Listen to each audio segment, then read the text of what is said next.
ہمارے ہاں تو نکاح ہوتا ہے، شادی ہوتی ہے اور گھر بس جاتا ہے اور زندگی گزرنا شروع ہو جاتی ہے، لیکن بسا اوقات ایسا ہوتا ہے کہ ہماری نظر میں اس کی اہمیت نہیں ہوتی کہ اس رشتے کی کتنی اہمیت ہے، اس کی اسلامی نقطہ نظر سے کتنی اہمیت ہے، معاشرتی لحاظ سے اس کی کتنی اہمیت ہے۔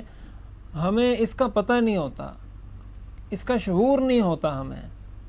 حالانکہ اگر ہمیں اس کی اہمیت کا پتہ چلے کہ معاشرے پر یہ کس قدر اثر انداز ہوتا ہے، تو ہم اس رشتے کو نبھانے میں، اس کو برقرار رکھنے میں، اس کو بسانے میں بہت زیادہ کوشش کریں۔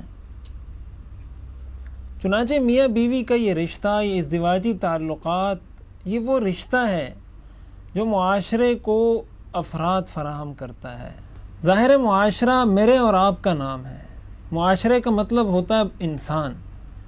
یہ انسان معاشرے کو جس جگہ سے فراہم ہوتے ہیں، یہ پروڈکٹ معاشرے کو جہاں سے ملتی ہے، وہ جگہ، وہ ادارہ، وہ یہی میاں بیوی کا ادارہ ہے۔ یہی وجہ ہے کہ اسلام سب سے پہلے فرد کی اصلاح پر زور دیتا ہے کہ فرد اپنی اصلاح کرے۔ قو انفسکم علیکم انفسکم۔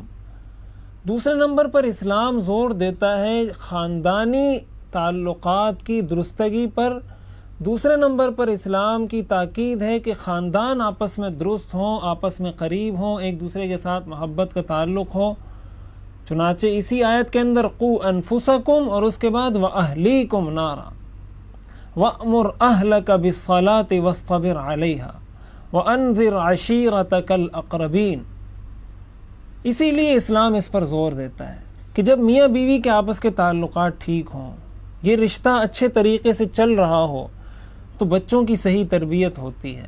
جب بچوں کی صحیح تربیت ہوتی ہے تو معاشرے کو اچھے، صالح، با کردار، با اخلاق لوگ میسر آتے ہیں، اور جس معاشرے کو ایسے لوگ میسر آ جائیں تو وہی معاشرہ پھر ٹھیک ہوتا ہے، وہی معاشرہ پھر چین سے رہتا ہے، اسی معاشرے میں سکون ہوتا ہے، امن ہوتا ہے، بھائی چارگی ہوتی ہے، ایک دوسرے کا دکھ درد اس میں لوگ سمجھتے ہیں۔